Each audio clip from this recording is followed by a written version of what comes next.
un garçon nommé Haruto dit au revoir à une fille. Apparemment, ce jour-là, Haruto a déménagé, laissant son ami d'enfance.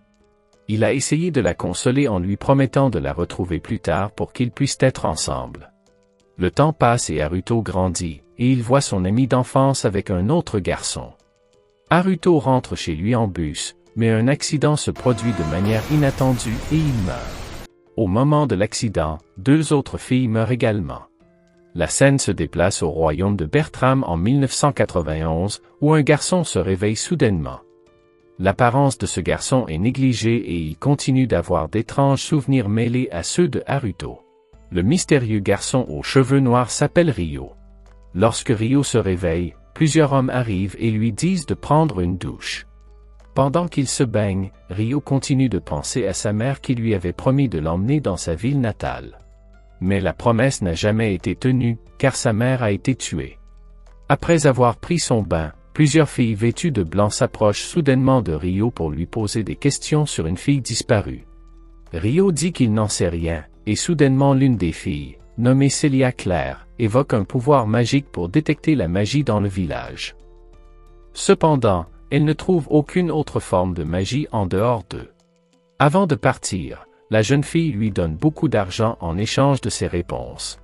L'orphelin cache rapidement le sac d'argent et court chez lui. Lorsqu'il ouvre la porte de sa maison, il est surpris par la présence d'un homme qui lui enfonce immédiatement un poignard dans la poitrine. Heureusement, le poignard frappe le sac d'argent de Ryo qui était caché, et l'orphelin s'en sort indemne.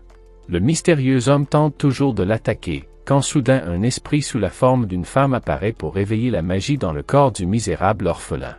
Ryo résiste alors à l'attaque de l'homme en utilisant le nouveau pouvoir magique qu'il a soudainement acquis et les compétences martiales qu'il a acquises grâce aux souvenirs de Haruto.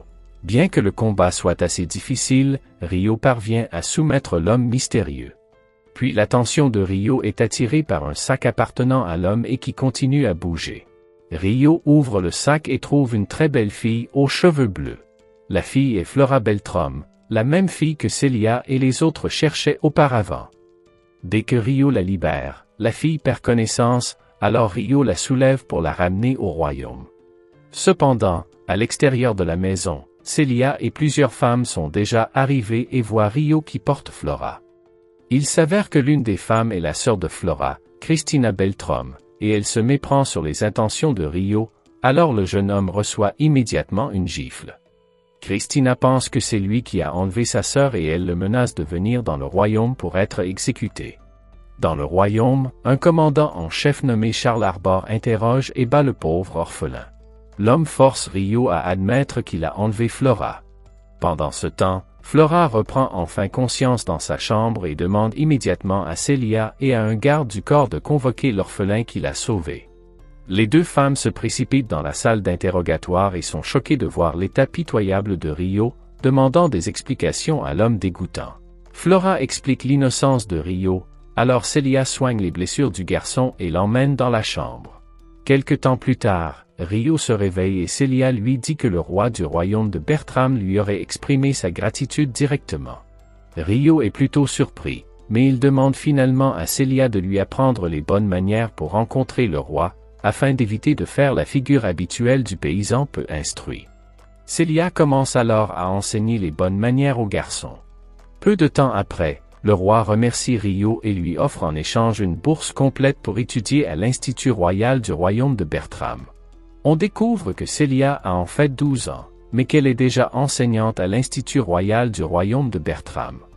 Le premier jour d'école, les autres élèves regardent Ryo de haut parce qu'il n'est qu'un pauvre orphelin pathétique et qu'il n'appartient pas à une famille noble. Cependant, Celia prend la défense de Ryo et elle propose même de lui donner des cours supplémentaires après l'école. Quand il rentre de l'école, Ryo se rend dans la chambre de Celia et elle lui enseigne diverses matières scolaires. La jeune fille semble un peu attirée par l'orphelin, malgré ses origines modestes. Ryo semble comprendre immédiatement les différents cours grâce aux souvenirs de Haruto. Les souvenirs de Haruto aident également Ryo lorsqu'il apprend à utiliser le sabre le lendemain, grâce aux cours d'escrime de Haruto. Le professeur félicite Ryo pour son habileté avec le sabre, même si son style de combat est différent de celui auquel il est habitué. Le professeur qualifie Ryo de chevalier potentiel, ce qu'il refuse, à la grande surprise de ses camarades de classe, car tout le monde voudrait devenir chevalier. Ryo étudie de plus en plus dur après l'école pour le jour de l'examen final avec Celia. Une fois l'examen terminé, on découvre que le score de Ryo est le plus élevé de la classe, tout comme celui de Christina. Cependant, ce résultat suscite la jalousie de deux autres étudiants qui accusent Ryo d'avoir triché, car un simple paysan comme lui ne peut pas être aussi intelligent qu'eux. En entendant cela, Celia prend la défense de l'orphelin et assure à tout le monde que Ryo n'a pas triché, car elle lui a donné des cours particuliers pour rattraper les années d'études perdues. Après avoir pris le thé ensemble dans sa chambre, Celia exprime sa crainte que les autres élèves n'aient encore plus détesté Ryo après avoir appris qu'il était beaucoup aidé. Cependant, il la calme et lui dit que tout irait bien, car elle était à ses côtés. Ensuite, le professeur sélectionne les élèves qui participeront au tournoi des chevaliers. Le professeur choisit Ryo comme participant, ce qui provoque la désapprobation des autres élèves car il n'est qu'un misérable orphelin. De plus, les autres élèves insultent encore plus Ryo, car il ne peut pas utiliser la magie. Mais la décision de l'enseignant est inébranlable, et Ryo pourra donc participer au prestigieux tournoi. Le jour du tournoi, Ryo doit affronter Charles au premier tour. Charles semble en vouloir à Ryo, qu'il considère comme la cause de sa rétrogradation de 5 ans. La confrontation se termine par la victoire de Ryo, qui humilie ainsi le tyran prétentieux. Après le tournoi, les élèves s'entraînent à l'école et traversent la forêt en suivant un itinéraire prédéfini. Deux élèves de sexe masculin qui avaient précédemment accusé Ryo de tricher ont réussi à vaincre un groupe de monstres. Malheureusement, à la fin du parcours, ils ne trouvent pas la destination indiquée sur la carte. Au lieu de cela, il n'y a qu'une falaise devant eux. Alors qu'ils décident quoi faire, une autre bande de monstres arrive soudainement pour les attaquer. Ils essayaient ensemble de vaincre les monstres, mais sans succès. L'un des élèves finit par être blessé et pousse accidentellement Flora jusqu'à la faire presque tomber de la falaise. Ryo comprend rapidement la situation et sauve la princesse, mais malheureusement, il tombe lui-même dans le précipice. Lorsque les autres amis voient Ryo tomber, ils l'accusent d'avoir poussé Flora. Pendant ce temps, Ryo, qui a réussi à se sauver, choisit de se cacher après avoir entendu les accusations de ses camarades de classe. Malheureusement, à ce moment-là, un monstre plus grand se présente pour attaquer les élèves. Les élèves essaient de réagir, mais voyant l'énorme monstre, ils s'enfuient, laissant Flora seule. Témoin du comportement pathétique des brutes, Ryo est contraint de sortir de sa cachette pour sauver une fois de plus la vie de la princesse. Il parvient à vaincre le monstre après lui avoir coupé la main et la tête avec son épée. Au loin, un homme mystérieux qui semble avoir envoyé les monstres attaquer les élèves remarque Ryo. À l'école, le directeur de l'établissement accuse Ryo de l'incident avec les monstres qui a menacé la sécurité de la princesse Flora, car il ne peut pas permettre que la réputation de l'établissement et de la famille royale soit salie, même s'il est obligé de porter de fausses accusations contre un pauvre orphelin. Il confirme que Ryo a disparu, ce qui inquiète Celia quant à l'état du garçon après la violente altercation. Heureusement, peu après, Ryo parvient à se faufiler dans la chambre de Celia, qui l'accueille immédiatement par une chaleureuse étreinte. Ryo demande la permission de quitter le royaume pour se rendre dans la ville natale de sa mère. Il promet d'envoyer des nouvelles à Celia par lettre en utilisant le pseudonyme de Haruto, un nom qui lui rappelle constamment. Bien que triste, la princesse n'a pas d'autre choix que d'accepter le souhait du garçon. Ryo voyage jusqu'à ce qu'il arrive dans une ville, où il rencontre une fille nommée Lotte. En ville, Ryo achète des provisions et envoie une lettre à Celia. Ryo poursuit son voyage jusqu'à ce qu'il trouve une fille évanouie au milieu de la forêt. Quand il la sauve, la fille bête lui lance du poison pour se défendre. Heureusement, Ryo parvient à neutraliser le poison grâce à sa magie. S'ensuit un affrontement entre les deux et Ryo parvient à vaincre la jeune fille. Ryo comprend que la jeune fille est prisonnière de la magie de l'esclavage. Un flashback montre l'un des camarades de classe de Ryo qui jette la magie de l'esclavage sur la jeune fille et lui dit de tuer Ryo. Peu après, Ryo parvient à libérer la jeune fille du sortilège de l'esclavage. Alors qu'elle pleure, elle se présente sous le nom de Latifa.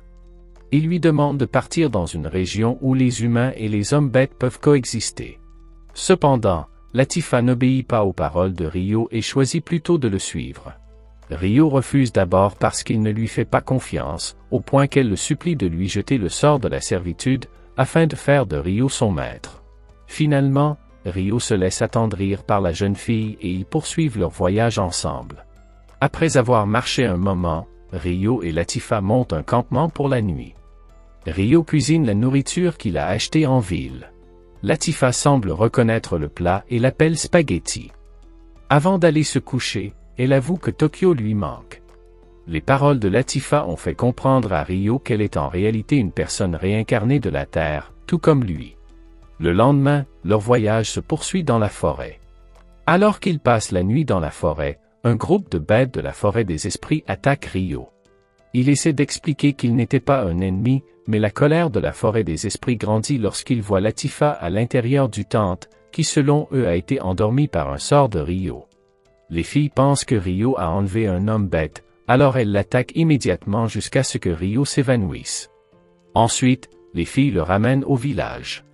Alors qu'il est inconscient, Ryo rêve de rencontrer l'esprit de la femme qu'il a autrefois sauvé et réveiller le pouvoir magique en lui. Dans son rêve, Ryo voit l'ami d'enfance de Haruto. Quand il se réveille, Ryo se retrouve dans une pièce du village de la forêt des esprits. Peu après, Latifa arrive et le serre immédiatement dans ses bras. Elle lui dit qu'elle s'inquiétait pour lui, qu'il s'était évanoui à cause de l'attaque. Les esprits de la forêt se rendent compte qu'ils ont accusé Ryo à tort et s'excusent. Le lendemain, les filles invitent Ryo à rencontrer le chef du village. Sur le chemin du bureau du chef du village, Ryo demande à voir le grand arbre, comme si lui seul pouvait le voir. Un homme bête qui l'accompagne explique que l'arbre est la demeure de l'esprit du géant des arbres, Dria, l'un des esprits les plus puissants. L'arbre est entouré d'une puissance magique et en effet, tout le monde ne peut pas le voir. Arrivé au bureau du chef du village, Ryo est accueilli par les plus hauts rangs du village de la forêt des esprits, qui s'excusent pour le malentendu. Ils sont reconnaissants qu'il ait libéré Latifa de la magie de l'esclavage. C'est pourquoi les chefs de village décident d'accepter la demande de Ryo de s'occuper de Latifa, car il ne peut pas l'emmener avec lui lors de son voyage. De plus, il demande la permission de rester temporairement dans le village et d'apprendre la magie de la forêt des esprits. Après avoir obtenu l'accord des chefs de village, Ryo est surpris par la présence de Dria, qui révèle soudainement qu'il y avait un esprit dans le corps de Ryo qui ne s'est pas encore réveillé. Elle explique que l'esprit a une forme humaine, ce qui est rare. Elle révèle que Ryo est habité par un esprit d'une des catégories les plus puissantes, mais que tous ont disparu pendant la guerre entre les dieux et les démons. Dria demande à Ryo de rester un peu au village, afin qu'elle puisse l'étudier et comprendre quel esprit il possède. Ryo reste donc vivre quelque temps dans une maison du village avec Latifa et 3 filles bêtes, Sarah, Alma et Oufia, qui l'aideront à la maison. D'autre part, l'homme mystérieux qui a remarqué Ryo auparavant, vole secrètement un œuf de monstre avec son élève. Alors qu'une fête a lieu dans le village, Ryo emmène Latifa dans la forêt pour lui parler de son projet de partir seule et de la laisser au village. Elle refuse le plan et insiste pour rester avec lui, mais il insiste pour la laisser là-bas et rester en sécurité. Au même moment, l'homme mystérieux demande à son disciple d'apporter un œuf de monstre, afin d'attirer d'autres monstres, pour qu'ils puissent ensuite prendre tous leurs œufs. Au village, les hommes bêtes remarquent un dragon qui s'approche. Ils se rendent dans la forêt et trouvent le disciple de l'homme mystérieux qui porte un œuf de monstre. La lutte commence, mais l'élève meurt à cause des actions de l'homme mystérieux. Pendant ce temps, les attaques des monstres s'intensifient, jusqu'à ce que l'un d'eux attaque Latifa qui marche seule dans la forêt. Alma et Sarah essaient de l'aider, mais leurs compétences ne sont pas à la hauteur de celles des monstres. Alors qu'elles sont sur le point de perdre, Ryo vient à la rescousse de Latifa et parvient à vaincre le monstre. Le lendemain, Latifa s'excuse d'avoir dérangé Ryo. Au lieu de cela, il dit qu'elle n'a pas été une nuisance et qu'il la considère comme une sœur. Puis Ryo révèle que la raison pour laquelle il est parti est qu'il a promis à sa défunte mère de retourner dans sa ville natale. Pendant ce temps, Latifa révèle qu'elle a vécu au Japon et qu'elle s'est réincarnée dans sa vie antérieure. Lorsque Ryo demande au chef du village la permission de partir, il reçoit un sabre et de nombreuses provisions de nourriture. Pour faciliter le transport, l'un des chefs du village lui fournit une zone de stockage qui a été ensorcelée pour traverser l'espace et le temps. Ryo commence son voyage jusqu'à ce que, 2 semaines plus tard, il arrive à Yagumo. Dans le village, il rencontre 2 filles nommées Ruri et Sayo. Quand il demande à rencontrer le chef du village, Ruri dit que Yuba, le chef du village, est sa grand-mère. Quand Yuba le salue, Ryo lui pose des questions sur ses parents, Zen et Ayam. Ryo lui demande de lui parler de ses parents, et elle révèle qu'elle les connaît tous les deux parce que Zen est son fils. Ryo révèle son intention d'être venu au village pour faire des tombes pour ses parents. Apparemment, les tombes des parents de Ryo ont déjà été faites, alors Yuba invite Ryo à visiter la tombe. Après avoir prié sur la tombe, Ryo demande à Yuba la permission de rester temporairement au village. Ryo commence alors sa vie au village et se fait 2 nouveaux amis, Shine et Dola. De manière inattendue, le fils du chef du village voisin, nommé Gon, se présente. Il s'est apparemment arrêté à Yagumo parce que le chariot qui devait le conduire à la capitale est tombé en panne. Mais l'arrivée de Gon ne se passe pas bien, car il se dispute et manque d'étrangler Shine. Heureusement, Ryo et Yuba arrivent à ce moment-là. Yuba autorise Gon et son ami à rester temporairement dans le village. La nuit, Gon se faufile secrètement dans la chambre de Ruri et Sayo. Heureusement, avant d'aller se coucher, Ryo a donné aux 2 filles un cristal rouge afin de pouvoir les sauver immédiatement en cas de danger. Il se précipite pour sauver Ruri, qui a failli être capturé par Gon. La colère de Ryo atteint son paroxysme lorsqu'il se souvient de la mort de sa mère, ce qui le pousse à frapper Gon si fort qu'il manque de le tuer. Heureusement, il est arrêté et le lendemain, Ryo s'excuse auprès de Yuba et des habitants du village pour avoir causé un tollé. Yuba demande à Ayat, un jeune homme qui surveille le village, d'emmener Gon en prison. Puis elle laisse une lettre pour le père de Ayat, Gookie. Plus tard, Gookie va voir Ryo après avoir lu la lettre. Gookie explique qu'il était autrefois le serviteur de la mère de Ryo, Ayam. Il révèle qu'Ayam était la princesse du royaume de Karasuki. Gookie raconte que Zen était le garde du corps d'Ayam, jusqu'à ce qu'un prince d'un autre royaume tombe amoureux d'elle et tente de la kidnapper. Zen a réussi à la sauver et à tuer les hommes du prince. Le prince voulut se venger et demanda à épouser Ayam si les 2 royaumes voulaient faire la paix. Le roi Karasuki n'approuva pas, alors il ordonna à Zen et Ayam de fuir. Dans le présent, Gookie invite Ryo à venir dans le royaume pour rencontrer le roi et la reine Karasuki. Face à eux, Ryo raconte l'histoire de Zen et Ayam. Ryo révèle que Lucius, l'homme qui était auparavant le compagnon d'armes de Zen, a tué sa mère devant lui. Il révèle son intention de venger la mort de sa mère. En entendant cette intention, le roi Karasuki demande à Ryo de s'entraîner en combattant avec Gookie. Le roi veut évaluer les capacités de Ryo avant qu'il ne puisse se venger. Même si Gookie a pris le dessus après avoir lancé un sort, Ryo parvient à le maîtriser. Gookie se rend et reconnaît la force de Ryo. Puis Ryo retourne au tombeau de ses parents et promet de les venger. Quelque temps plus tard, Ryo demande à Yuba la permission de quitter le village. Apparemment, il a l'intention de retourner dans la forêt des esprits et de rencontrer les chefs de village. Peu de temps après, Ryo se rend chez le chef du village et lui demande de construire une maison qu'il pourra emporter avec lui.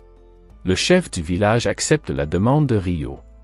Un jour, le garçon est surpris de voir un esprit féminin dormir à côté de lui. L'esprit est la figure qui a été scellée en lui pendant tout ce temps. Lorsque Ryo découvre que l'esprit n'a pas de nom, il l'appelle Eshia. Ryo emmène Eshia rencontrer les chefs du village et Dria.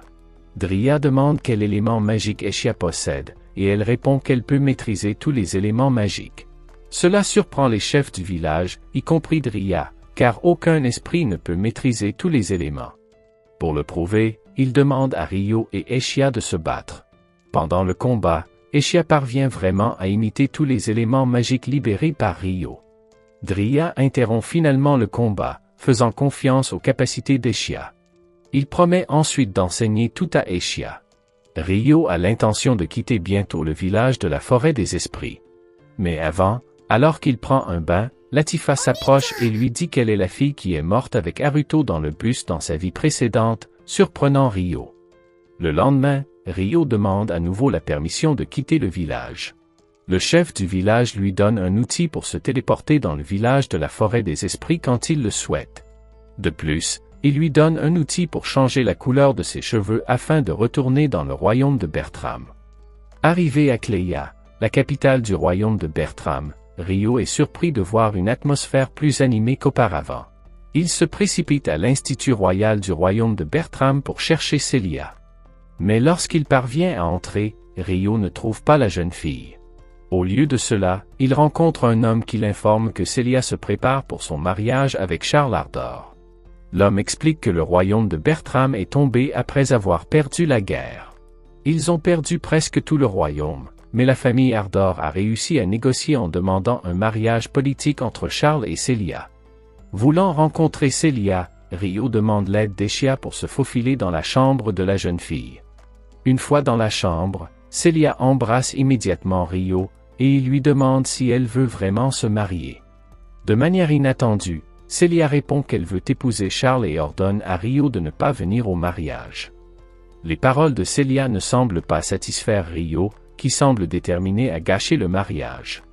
Le lendemain, avant la cérémonie de mariage, Charles appelle Celia pour la présenter aux 6 autres épouses. Celia semble surprise et c'est à ce moment que Christina vient lui parler. Elle s'excuse auprès de Celia de l'avoir forcée à épouser Charles pour le bien du royaume. Avant la cérémonie, Celia et Charles défilent dans les rues. Pendant ce temps, Eshia utilise la télépathie pour parler à Celia et lui demande de chercher Ryo dans la foule des citoyens qui regardent la procession. Lorsque Celia aperçoit Ryo, son cœur se brise et elle fond en larmes. Cela confirme l'intention de Ryo d'interférer avec le mariage, et il se présente pendant la cérémonie. Ryo attaque tous les gardes jusqu'à ce qu'il parvienne à capturer Celia et à frapper Charles. Ryo utilise la télépathie pour communiquer avec Celia alors qu'il s'apprête à l'emmener. Il lui demande si elle veut s'enfuir avec lui, car il ne veut pas regretter une fois de plus de l'avoir quittée. Celia accepte l'invitation de Ryo et, sans y réfléchir à 2 fois, Ryo l'emmène loin de la cérémonie de mariage. Les gardes du corps continuent d'attaquer Ryo. Finalement, le mystérieux homme qui surveillait Ryo auparavant, Reis, l'attaque. Ryo parvient à esquiver l'attaque de Reis, mais la bataille s'intensifie lorsqu'Alfred Emal, le chevalier le plus fort du royaume, l'attaque. Alfred utilise une attaque au sabre qui ne laisse à Ryo d'autre choix que de s'enfuir rapidement. Ryo s'enfuit à l'endroit où il avait demandé à Eshia d'emmener Celia. Voyant Ryo revenir sain et sauf, Celia l'embrasse, soulagée d'être à nouveau ensemble. Mais à ce moment-là, de nombreuses colonnes de lumière étranges apparaissent dans le ciel. Celia et Ryo ne comprennent pas ce qui se passe, mais Eshia semble savoir quelque chose et elle prie Ryo de sauver quelqu'un. La scène se déplace vers une prairie où 3 enfants sont enlevés par un groupe d'hommes. Les enfants semblent venir de la terre et Ryo trouve un téléphone portable qui l'aide à découvrir où il se trouve. Après être arrivé à une cabane surveillée, Ryo entend une voix familière. Sans réfléchir, il frappe le groupe d'hommes et libère les enfants kidnappés. C'est alors que Ryo se rend compte que l'un des 3 enfants est son ami d'enfance, Ayaz Miharu. Si vous voulez le résumé de la 2e saison de ce fantastique anime, commentez cette vidéo, laissez un like et abonnez-vous pour ne pas manquer la suite.